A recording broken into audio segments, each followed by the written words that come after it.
So I'm going to talk about 4 areas really that I came up with that are important to me around this. So it's 4 sections of this presentation. One is around people. That's a leverage point of how many people are in the room and who is in the room.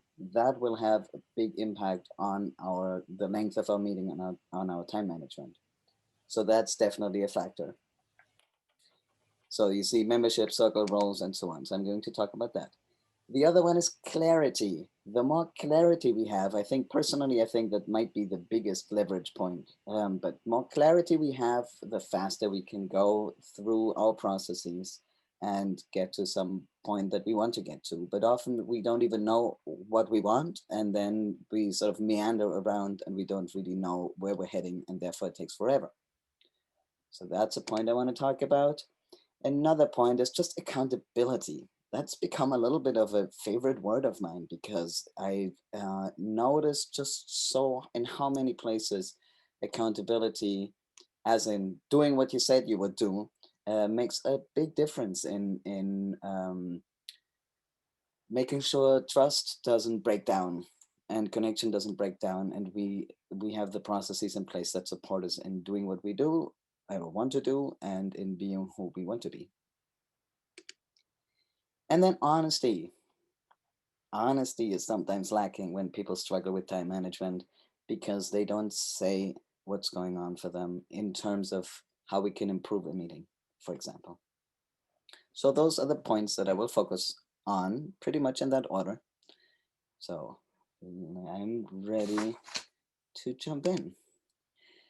So as I said, who is meeting is a tricky point sometimes because sometimes people come to me and they complain about meetings taking a long time and things don't really going well. And then in Sociocracy, we tend to have small groups. So groups of 5, maybe 8, maybe 9, maybe 10, but really not bigger than that if it's for decision making. And we build a system where we can have those small groups. Okay, so if you're interested in how that works, that's not today's topic, but that's another place to look. Anyway, so if people are trying to make a decision and it takes a long time, and then I hear that they were 30 people, I'm not surprised. Making a decision with 30 people is going to take a long time. That's why I don't do it. So that's already like the biggest thing I'm trying to avoid: large groups. I do sometimes meet in large groups, but it's not to make decisions. It's to explore together, go in breakouts together, learn together, connect together, and so on. Large groups are great. And I don't think the right avenue for decision making, because decision making for me has to do with hearing each other, deliberation, figuring things out. It's really hard for everybody to hear everybody else in a group of 30. So this is probably more like a meeting where one listens, right? Even this to me is too big and will probably take a long time and be rather annoying. And this looks more like a setting where I would say, yes, that's how I want to be meeting and do things. So that's a huge point. But even if you have a small group, it might, oh, no, sorry, circling back here. If you have a small group, sometimes people meet and do not know what the purpose is of their group.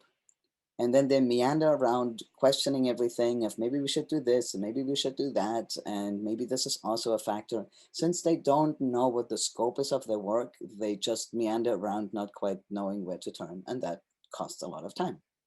So knowing who you are, who your members are, what you're doing is already a huge point. By the way, on also the membership part is if we have a setup where, let's say, these people are meeting and then the next time they meet, those 4 people are not going to be there again, but instead 4 other people are going to be there. They will have to basically have the same discussion again and again and again, right? That's like Sisyphus work of working on the same topic with a different set of people, or like slightly different set of people. So that's also a struggle for groups to not have defined membership. Defined membership is something that Sociocracy does, smaller groups, and really making sure that this group stays a functional group that knows what they're doing. If you are a small group, you say like, no, we already have the small group and we already know what our aim is. We have defined membership. We're doing everything right. Why is it still that we go over time a lot? And then the next thing I would ask is, well, maybe if your agendas, even if your meeting agendas are always chronically too full, more that you can handle, why have you not formed a subset of people that are working on things, right? Or a subcircle? So that's then the next thing. Maybe sometimes it's just necessary to have a committee that is taking something on, or like taking things off your hand and taking care of it. So there are two possibilities, just in terms of terminology. A standing circle would then be a subcircle that we form in Sociocratic terms, and a temporary group would be helping circle. For example, if you just need somebody to distill some information into like a one-page document, you might form a helping circle just for that purpose. If you need somebody who's taking care of a whole area of your work, what we would call domain, then that's what you do, and then they keep that, and it's a standing circle. That's the only difference.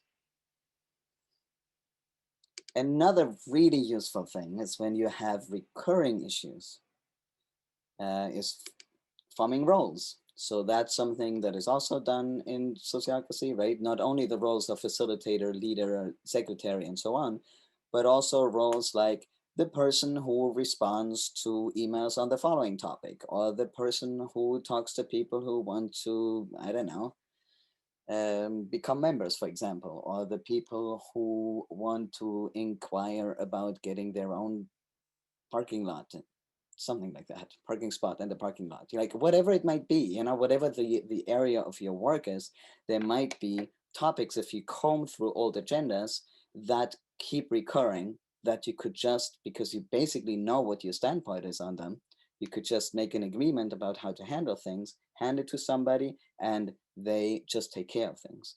And how that works is you would just have to define what the role is, right? And then figure out who's going to fill that role, at least for a certain period of time. And then this person in that role only brings unclear cases to the circles, or to the circle. So now you've already got outsourced basically all of your recurring issues if you just turn them into roles and let people take care of them.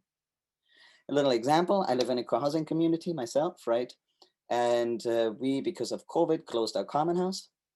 And now our special setup right now is that you can book the common house if you want to use it, but that we space it out and so on. So we don't have several families booking the same room at once, or being in the same room at once. And so we have this set of policies that was made by a circle. And now whenever somebody wants to book it, that was put in a role that I happen to hold. So people send me texts, send me emails, and I just take care of things and tell them, yeah, sure, I booked you, everything is fine. And then if something happens, for example, somebody wants to book a room that we haven't made an agreement about yet, or if somebody says, oh, I want to have a little gathering with 3 of my friends, then we're like, hold on, that actually is outside of the policy that I'm operating in here. Let me check with the circle. But all the 20 requests that come in between meetings, my circle never hears about because it's simply taken care of. Okay, next step, clarity.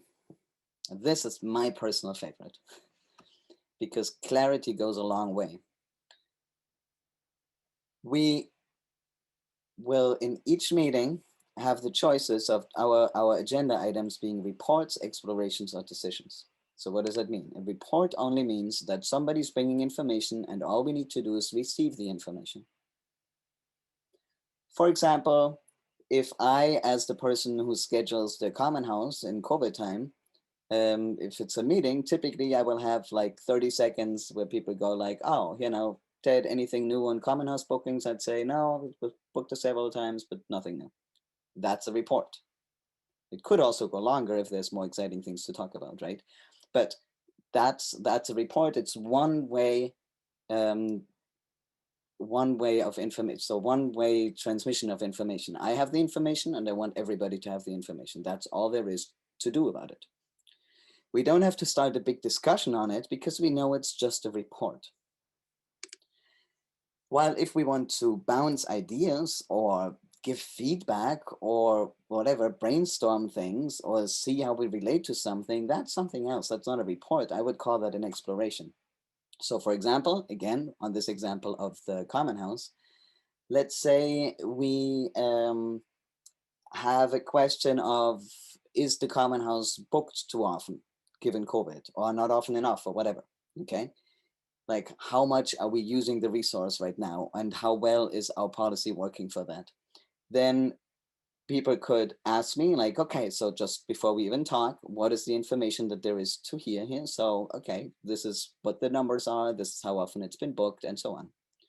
And then we do some exploration where everybody talks, ideally in rounds, one by one by one by one, and says what they think about it, how they see how we're using the common house and so on.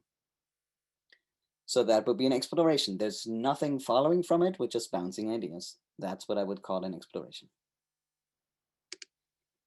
The third one is then a decision. That's when we have a proposal and we're making sure we understand the proposal. We're seeing what people are thinking about it, and then we approve something. And the good thing is that if we know which one it is, we know exactly what to expect. Because if I am giving a report, I know exactly what that means. Or if I tell my facilitator, I have an agenda item for next time, it's going to be an exploration, that person knows exactly how to plan for it, because these typically take, let's say, 5 minutes, and these take maybe 15. Decision depends a lot on how well prepared it is and how hard it is. It also means that people don't get disappointed. So for example, if somebody thinks that something is a report, but now everybody says their opinions, right? Then we have a lack of clarity of, was it this or was it that? Or if then here the lack of clarity between those two also is something that I notice quite a bit. When half of the group thinks we're going to get to a decision today and half of the group thinks we're just bouncing ideas, then it's very likely that there will be some sort of tension between that. So having that clarity just makes everybody be on the same page. We know exactly what we're doing, and we even know how to talk about it, because as a facilitator, it's then very easy to prompt that well. Let's make sure we understand what was said. That's what happens after a report. Bouncing ideas is something completely different, and making a decision is something completely different. And that way, if people have a sense of where we are in the process and which of these processes we're doing, they know what's expected of them. Because very often, and that goes to time management now, my whole point about this was that if people don't know what's asked of them, what some people do is they just give you a stream of consciousness. And that takes a lot of time.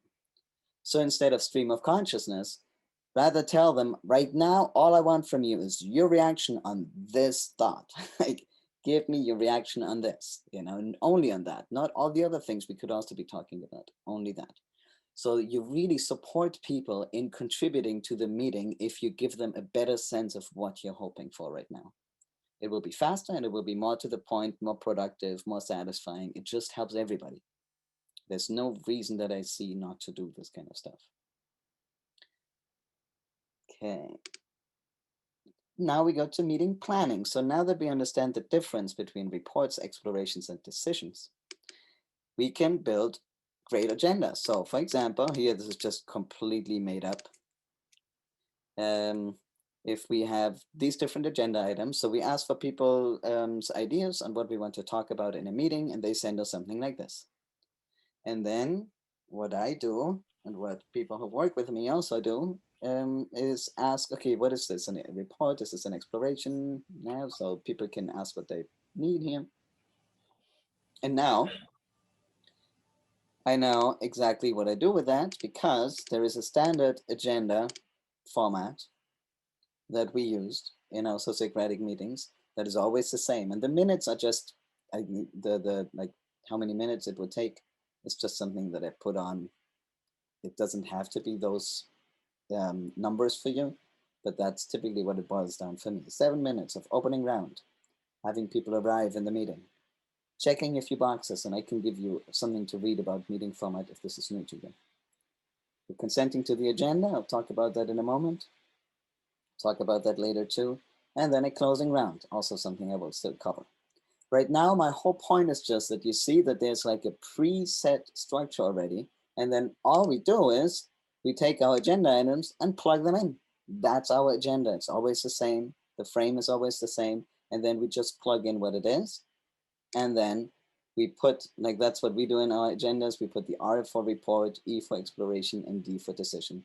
We plug that in and we're done. And everybody has complete clarity what's happening in what order with what aim.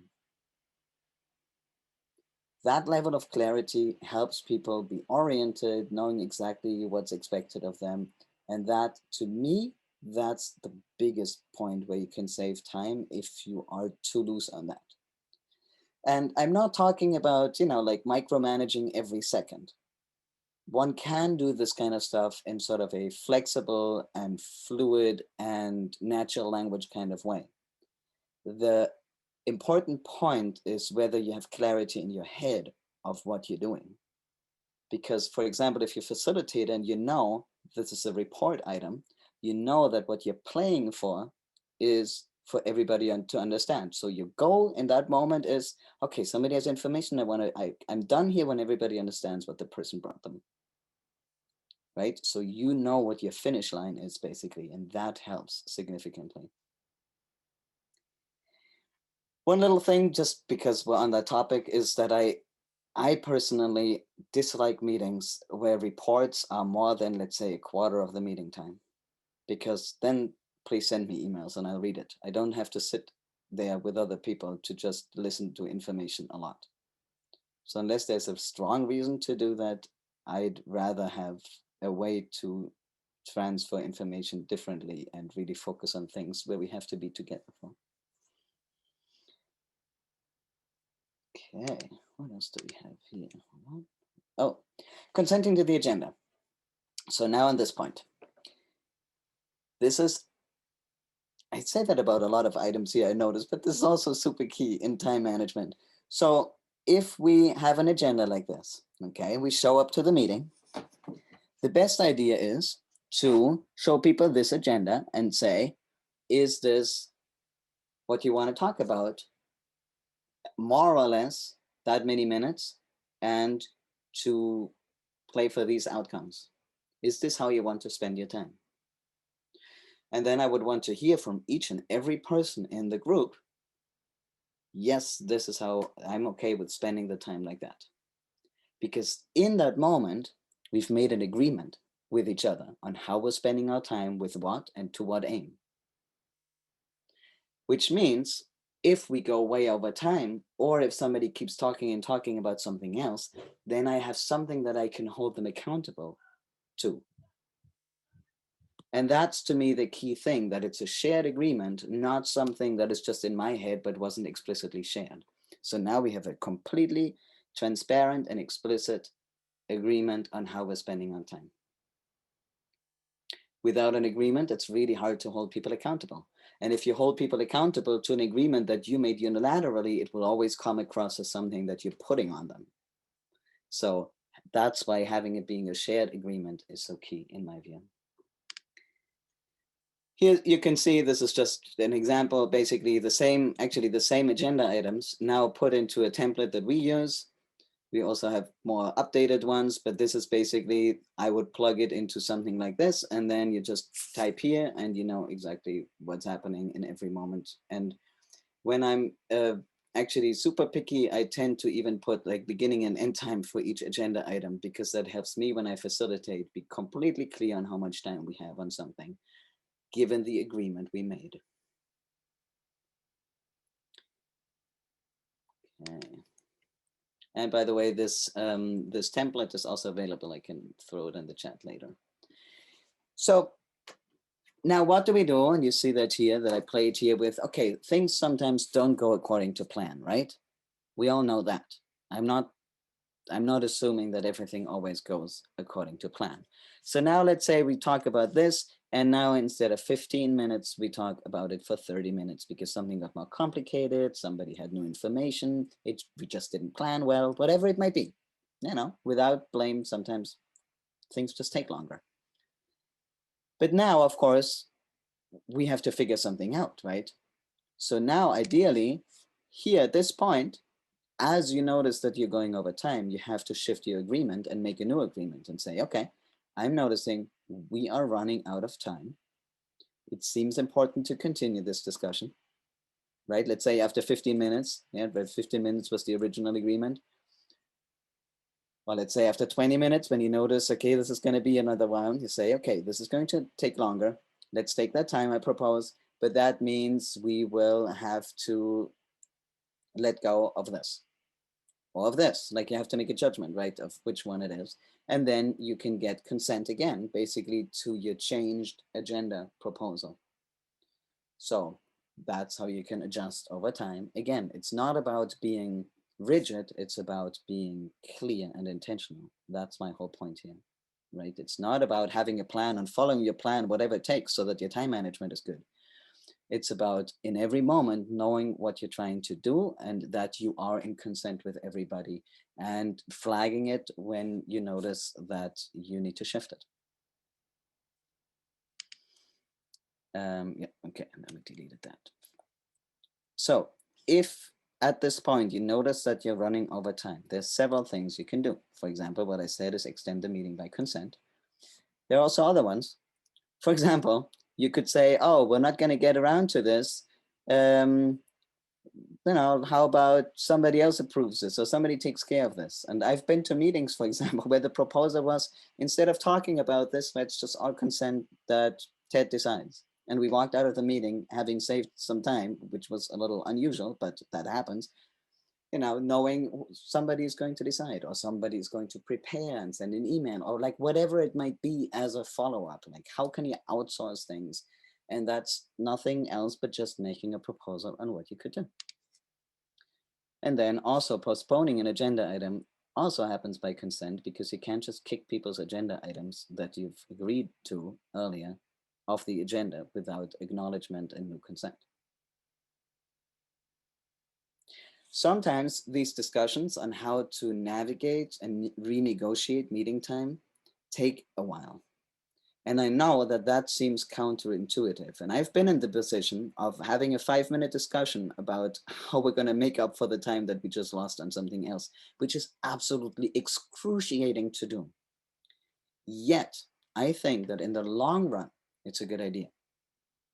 Because in the long run, the signal that you're sending over and over again is not you as facilitator are the one who has to save everybody, but we are all responsible for how we're spending our time. Don't even think about taking the blame on your own because it happens in a shared agreement and people are just as accountable to the agreement and the agenda you made as the facilitator. So that's why, in my view, negotiating time, even if it takes time, just brings that home again and again of like, I'm not going to save you here. We're doing this together. We're in it together and we're going to figure it out together. That said, I just wish sometimes when I observe meetings, and I do that quite a bit in training situations and so on, that I could sometimes just like whisper into people's ears, make a proposal. Just make a proposal, please.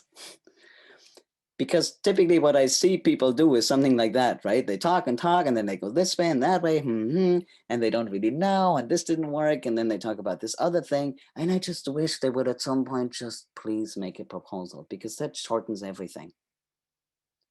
By that, I don't mean don't listen to each other, right? By that, I don't mean don't hear what other people have to say. What I mean is just make a proposal a little bit earlier than you would think because I think it's useful. Because if you're just meandering around, then you don't even know whether people are still okay with that because they might actually be already complete and ready for a proposal, but you're not offering a proposal, and therefore they have nothing to respond to. They have nothing to say yes or no to because they're not being asked. And a proposal is like a request, like it's like a question of, well, given what I heard, how about this? And they can always say no, right? That's what the whole point of consent is about. But not asking, that is a problem because then you're basically in a situation where you don't even have that choice. So what I like is when people at least say it at some point, okay, given the ideas that I heard here, I propose that we do this and that. Consent, yay, okay. Another version then is being a little bit more intentional than the meandering around, is asking for people's ideas, doing 2 rounds. These are symbolizing rounds here. People speak one by one, and then maybe another round. Typically 2 rounds is plenty. 2 rounds of input is plenty typically. Doing more is not necessarily all that useful. And then making a proposal. And then you've just saved yourself a lot of time just by being a little bit more structured about how you do it. The consent process, what I'm added here, just as a refresher, or for those who don't know it, when we do have a proposal already, we have the 3-step process of make sure you understand the proposal, make sure you hear people's reactions to the proposal, hear whether people consent. Most of the time done in rounds, but doesn't necessarily have to be. But this triad of steps of clarifying questions, understanding the proposal, reactions or quick reactions, it's also called, and then consent round. This 3-step process just helps for groups to think at the same pace and in the same way. And that way you reduce the complexity and the chaos a little bit, just enough so people can even follow along. So, redirecting what somebody asked. I like when we have a frame, and that's something I practice in my facilitation classes. When we have a frame of saying yes to what the person is bringing, even if they're off track, sort of off track given where we want it to go. So saying yes to that and saying yes to our process and our shared agreements at the same time, which you can do. Because you can totally say something like, what you're saying is important. Let's make sure to leave time for others to ask their questions. You don't have to invalidate people just because they're saying something at the wrong moment or talking a little bit longer, right? You can totally just validate and then redirect of like, this is what I'm trying to do. So the point about this statement here is the validation of this, but it's also validation of other people having time for questions. So it's basically expressing both in the positive because this is easy to get behind for everybody. So it doesn't carry the same level of blame and shame than if you would say, oh, that's not what we're doing right now. And we don't have, like, we're going to run out of time, you know, like, and then other people don't get a turn. Like, you know, that would be the same situation, just stated in the negative and with a little bit more flavor of shame. So what are you trying to do? You're trying to make sure to leave time for others. And what are you trying to do? You're trying to assure people that what they say is important. So let's say we have somebody who's going on, and let's say you were trying to see whether there's consent, and somebody is now, instead of saying I consent or I object, they're going on and on and on. You're not even sure whether they're consenting and objecting because they're just talking. And then I find it totally fine to say, hold on, you know, really to interrupt somebody and say, hold on, stop, you know, and then what's your redirecting statement here? Reminding them of what you're trying to do. We're trying to see whether we have consent on the proposal and just asking, basically reiterating your question. That's a gentle way of, when I was going to like, hold on, you know, here's the question for you. The nice thing about this kind of stuff is that, or this strategy is that you are expressing curiosity about what they're thinking. You're just redirecting them to the question that there was. You're not saying, I don't care. You're saying, no, because I care whether you consent, I'm just going to ask you again, because right now I don't know. Okay. So again, it's coming from a place of curiosity and asking for what you want. Another example here is, this seems outside of the scope that we set for today. I definitely want to talk about it, so let's plan for that and put it on the backlog. Totally fine way, I find, and respectful, in my judgment, respectful way to redirect. because you're saying at the same time yes to your frame that you set for today, but you're also saying yes to their topic by making sure there's time for it. In my view, that's a win-win kind of way of dealing with new topics that creep up. Which, however, no, that's going to come in a moment. So the putting it on the backlog, I'm going to talk about in a moment, one more time. For now, I want to look at a pattern that I see so often that it's become like its own topic for me, and that's counter proposals. Because it just happens so often that people are being asked, do you consent to the proposal?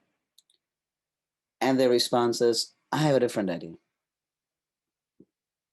Let's do this other thing. It's, like totally new plan. And you might have heard that from me, because I know I say that all the time, but I also see it all the time. So it seems a little bit, I guess, my mission to just say that again and again till I don't have to observe it anymore. I just want to point out to you why this is such a tricky way of doing things. If I ask, do you consent to the proposal? I'm asking this proposal, do you consent or do you object, right? That's basically a visualization of what's happening. That's the question. And if somebody objects, I'm totally happy to, amend and then see whether people consent or object now. That's the consent game that we play, right? Having a proposal, if there's an objection, we integrate the objection and so on. We do that till we have consent. Okay. Yet, if now somebody tells us they have another idea, actually, let me undo this here, hold on, I got stuck in my own slides. Why does this not work? Here. If somebody says they have a different idea, where in the picture is that? The problem is it's not in this picture because it's not in the process, basically. They're not telling us whether they consent or object to this proposal. They're giving us not irrelevant, but sort of information outside of that. They're telling us that there is somewhere, there is another idea that they like. So they're not answering your question, basically. So one thing we can do, there's two good options we can do. One is, of course, you can add their idea to your proposal, but that's typically hard if it's completely different. Two ways that are easier. One is to say, well, if you don't object, right, how about we consent to this original proposal and then we look at your idea. That sometimes works. I was in a context yesterday where a group was making a decision and somebody wanted to add like a little thing to it. They want, like, it was one particular thing and somebody also wanted to add candy to the thing, and it was really not a deal breaker, nor was it really that important. So it was totally fine to first consent to the proposal and then add the candy, instead of now discussing the candy and forgetting that we had a proposal we tried to decide upon. If this idea is completely different from this proposal, we would have to actually do it differently. We would have to say, okay, dropping the proposal, taking the new proposal, and now starting again from there. So it's backtracking, and it also feels like backtracking. It's a little frustrating to go backwards. That's why I'm not a big fan of counter proposals. The level of complexity that counter proposals introduce is quite significant, and I see it over and over again that people are completely paralyzed. They don't quite know why, but their brains just melt. It's like, okay, you have another idea. Okay, what? Like, what does that now mean? Where do I go? And I just want to sort of visualize for you why that is so hard. It's because it is hard, because it's outside of the process. Okay. Time check. Good. Okay. The backlog. I mentioned the backlog. Where did I mention the backlog? Here. If somebody has something, a new idea or a new topic that they want to bring up, I said here, hey, yeah, let's plan some time for that. Put it on the backlog, which is like the parking lot for topics, right? And I wanted to show that real quick here. Hold on, going forwards again. Sorry about that. the pattern of how we go about things is we have meetings and then we do work. We have meetings and then we do work, right? This is basically like, let's say this is a monthly meeting. We have a meeting and then for 4 weeks we do all the things that we do in that group and so on. We go back and forth. And then our backlog is like a document that always stays the same, as in it stays always, no, that's not, how do I say this? It always stays like, it's always our backlog. That's what I want to say. But the topics on it can change because as we do our work, there might be topics that we realize we have to talk about. Like, for example, in my role as scheduler for the Common House, somebody might ask me whether there could be two people in the sauna from different households. And I'd say, ooh, not right now. I'm going to bring it to my circle. And then, so during my work of being the Common House scheduler, I now put a backlog item onto my circles backlog saying, oh, we have to talk about the sauna. Okay.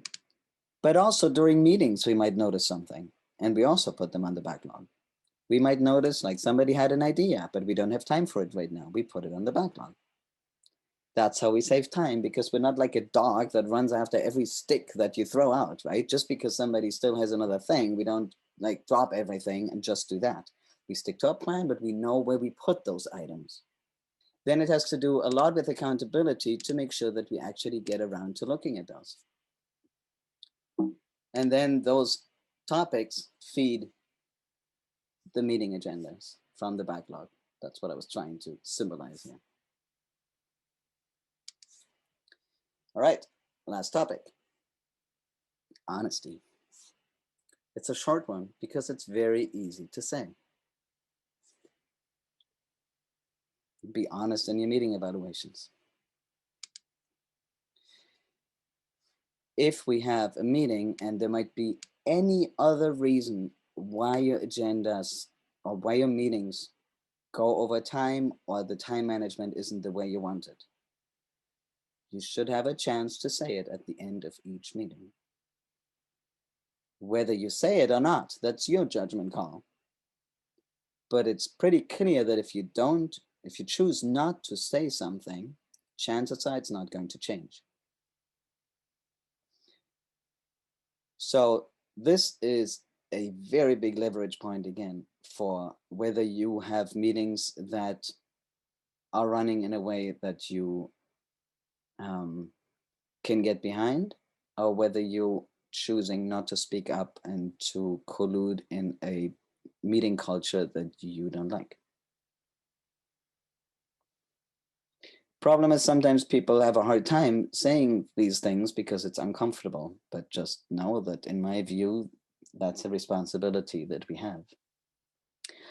So if we do speak up, we have the chance to improve over time, right? And to make the meetings, maybe not the first meeting, maybe not the second meeting, but over time, our meetings will be better and our time management will be better.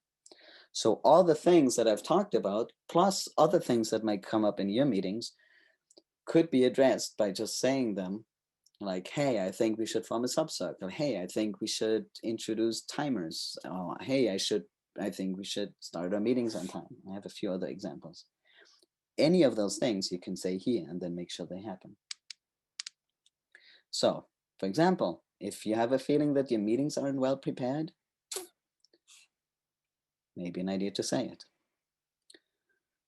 Or if you run out of time because you always start 15 minutes late, another thing that could be said. Or if you are in a circle that has a lot of long check-ins, and I know it's COVID time, so maybe we need the time to check in, but maybe you can plan for it. Like by saying those who want to chat can come 10 minutes early maybe, or stay on, or something. You might also notice here that you might have to meet more often, for example, right? Instead of rushing through an overfull agenda, maybe just face it head on. or just flagging that you think there should be like an evaluation, a shared evaluation of how you could improve meetings, because that's basically the big blanket statement that you can always make of how could we all have a conversation so we could all improve our meetings together. There's a little timer I have here that I use sometimes in my background picture. That's just a timer running up.